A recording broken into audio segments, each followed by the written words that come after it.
గత నోటిఫికేషన్‌లో మనం చేసిన మిస్టేక్స్ ఏంటి?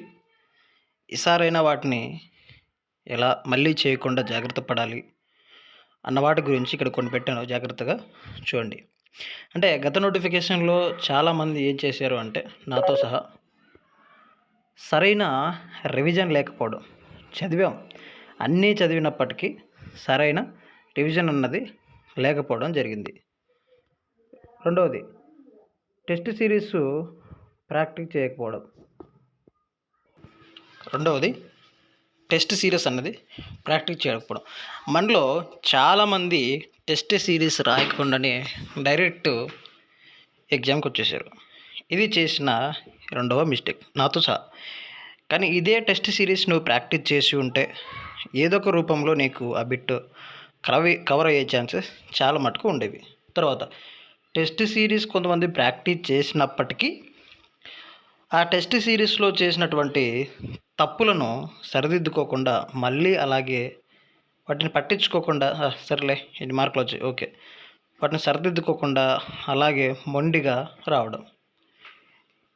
తర్వాత, నాలుగవ తప్పు ఏంటి అంటే, సరైన ప్రణాళిక లేకుండా మనం గత నోటిఫికేషన్లో ఎగ్జామ్కి అటెండ్ అయ్యాం.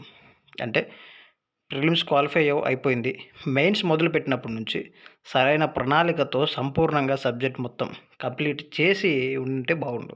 అలా కాకుండా ఏం కాదులే అనేసి నోటిఫికేషన్ని మనం విఫలమవ్వడం జరిగింది. ఇంకా మనం ఏంటి చేసామంటే, ఎగ్జామ్ హాల్లో తొందరగా ఉండడం. ఎలా వస్తుందో పేపర్, ఎలా వస్తుందో, నేను అవుతానో కానో, ఎన్ని మార్కులు వస్తాయో. ఏం జరుగుతుంది ఎగ్జామ్ సమయాలంటే, కట్ ఆఫ్ కొంతమంది ఎగ్జామ్కి ముందే ఎంత ఉండొచ్చు అని చెప్పడం, అంత రావాలేమో అని చాలామంది తొందరలో అన్నీ పెట్టించడం, లేదా పోయిన ప్రిలిమ్స్ ఎగ్జామ్ను బట్టి అప్పుడు కట్ ఆఫ్ని బట్టి ఓహో ఇప్పుడు ఇంతే ఉండొచ్చు అని చెప్పిన కొంతమంది ఇన్స్టిట్యూట్లు కూడా ఉన్నాయి. 150 మార్కులు వచ్చినా మీరు సేఫ్ జాబ్ వస్తుందని చెప్పిన వారు కూడా కొంతమంది ఉన్నారు. ఆ మాటలు గుడ్డిగా నమ్మడం, ఇలా తొందర పనులు చేయడం వల్ల కూడా మనల్ని మనం గత నోటిఫికేషన్లో ఇబ్బంది పెట్టుకున్నాం.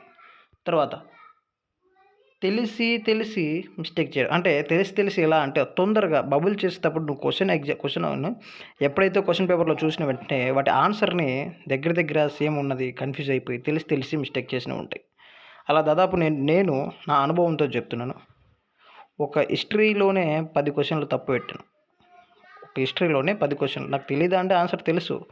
తొందర నిర్ణయాలు, ఒకటి పెట్టబోయి ఒకటి బబుల్ చేయడం, తెలిసి క్వశ్చన్ని సంపూర్ణంగా చదవకపోవడం, ఓవర్ కాన్ఫిడెన్స్తో పెట్టడం, ఇలా చేయడం వల్ల స్కోర్ని మనం తగ్గించుకున్న వాళ్ళం అవుతాం.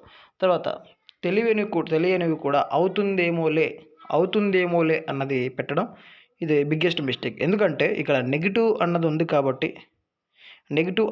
కాబట్టి మనల్ని మనం అలా పెట్టేసి ఇబ్బందుల్లో గురి పెట్టుకున్న వాళ్ళం అయ్యాం. కాబట్టి ఎగ్జామ్ హాల్లో ఇలాంటివి చేయకుండా ఇలా తొందరగా మనం ఏం చేసామంటే ఇబ్బంది పెట్టుకున్నాం. కాబట్టి ఈ నోటిఫికేషన్లో ఇలాంటివి చేయకుండా జాగ్రత్త పడండి, మంచిగా చదువుకోండి. All the best.